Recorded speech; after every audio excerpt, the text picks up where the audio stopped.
అందరికీ నమస్తే। ఈ వీడియో బాధ్యం చేస్తున్నా ఎందుకంటే హైదరాబాద్ నారాయణ స్కూల్లో బాబు సూసైడ్ చేసుకుండు। అతను మా పెద్ద బాబు వాళ్ళ ఫ్రెండ్ అన్నమాట। ఫ్రెండ్ అంటే క్లాస్ ఇంకా తెలుసు బాగా ఫ్రెండ్। అసలు ఎవరిది తప్పు ఏందనేది నేను ఒకసారి చెప్పదలుచుకున్నా। అంటే తప్పు ఎవరిదని చెప్పను, అబ్బాయి తప్ప ఏందని ఏం జరిగింది మనకు తెలియదు।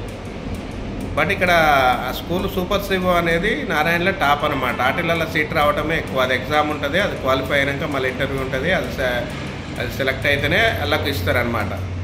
అసలు పరిస్థితి అంత టాప్ ర్యాంక్ అంటే అలా 1000 మంది రాస్తే ఒక 10 మంది సెలెక్ట్ అవుతారు।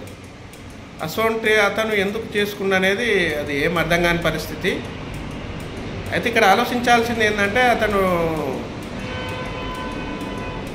ఆ స్కూల్కి వచ్చినట్టునే టాపు, బట్ అక్కడ ఏదో జరిగి ఉంటుంది కొంచెం అర్థం కాక। ఇప్పుడు ఏంటంటే నారాయణ చదివిన వాళ్ళకు డైరెక్ట్ 6th వస్తే 7th వస్తే అది వేరు। కొంచెం మా బాబాయ్ ఇప్పుడు నారాయణలో చదివే డైరెక్ట్ ఇళ్ళకి వస్తాం, కానీ ఇది ఎట్టుంటుంది అంటే సిలబస్ ఆటోమేటిక్గా 7th క్లాస్ అవుతున్నా కానీ 9th క్లాస్ సిలబస్ నడుస్తుంటుంది।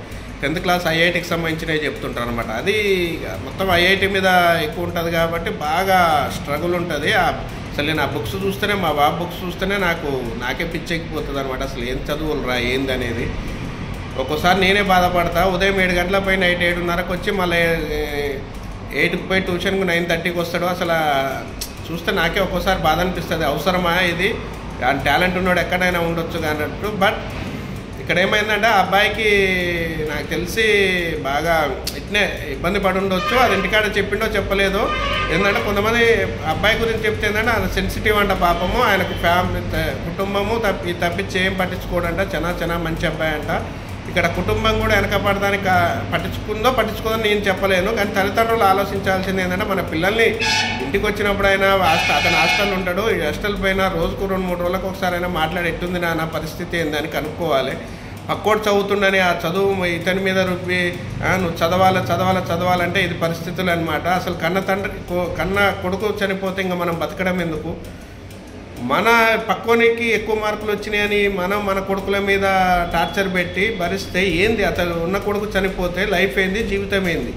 అదొకటి పాయింట్, అది ఆలోచించాలి తల్లిదండ్రులు। అసలు మీరు పంపించే స్కూల్ ఉంటుంది, మీ కొడుకు ఆ స్కూల్లో అందుకోగలుగుతుండా, ఆ స్టడీని అందుకోగలుగుతుండా, ఏమైనా స్ట్రగుల్ పడుతుండా?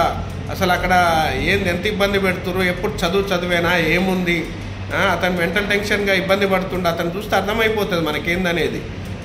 అది ఒకసారి ఆలోచించుకొని అసలు మన పిల్లలు మంచిగా చదువుతారు, సార్ ఏ స్కూల్ వేసినా చదువుతారు, కానీ టాప్ ఉంది కాబట్టి టాప్ స్కూల్ వేయాలనుకుంటాం, అలా సెలెక్ట్ అయ్యేదే గొప్ప దాంట్లో ఇంకా టార్చర్ పెట్టి ఇబ్బందులు పడుతుంటే వేరే దాంట్లో తీసుకురండి, ఏమవుతుంది?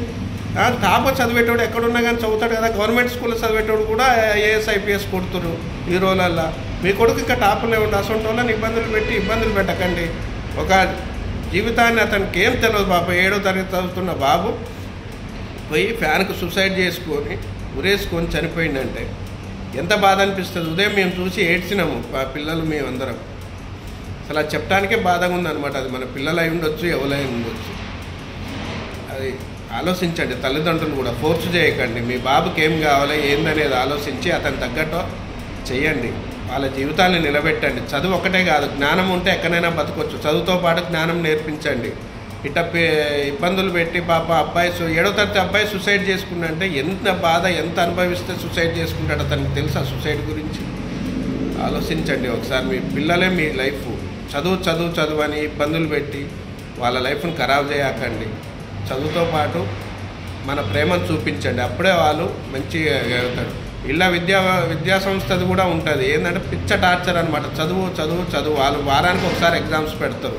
ఐఐటి వాటిలలో టాప్ రాలేదని పిల్లలు ఏంటంటే ఒకరికి ఎక్కువ వచ్చి పక్కనోనికి రాకుండానే ఎంత బాధపడతారు తెలుసు నాకు। అది మా కొడుకుండు అలా ఏందనేది, వాళ్ళ పిల్లలు ఎంత బాధపడతారు, మా వాళ్ళు కూడా ఎంత బాధపడతారు। ఒక్కోసారి 1-2 మార్కులు తక్కువ వస్తేనే ఎంత బాధపడతాడు పక్కలకు వచ్చిందనేది, అది కూడా కరెక్ట్ కాదు।